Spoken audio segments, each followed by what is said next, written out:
బచ్చు, చేపలు తీసుకొచ్చావా? మీ నాన్న మళ్ళీ ఫోన్ చేశాడ్రా. మీ మావయ్య ఆయనకి ఫోన్ చేసి గొడవ పడ్డాట. మీ నాన్న బాధపడుతున్నారు. నాన్న బాధపడడంలో ఉపయోగమేం లేదు. బావ స్థానంలో ఇంకెవరున్నా సరే అలాగే చేసుండేవారు. మీ నాన్న అంత తప్పు ఏం చేశాడ్రా?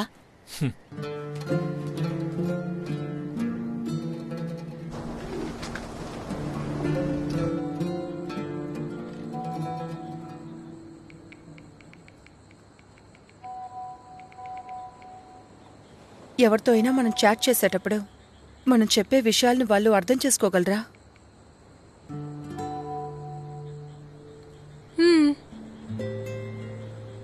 అవుతుంది.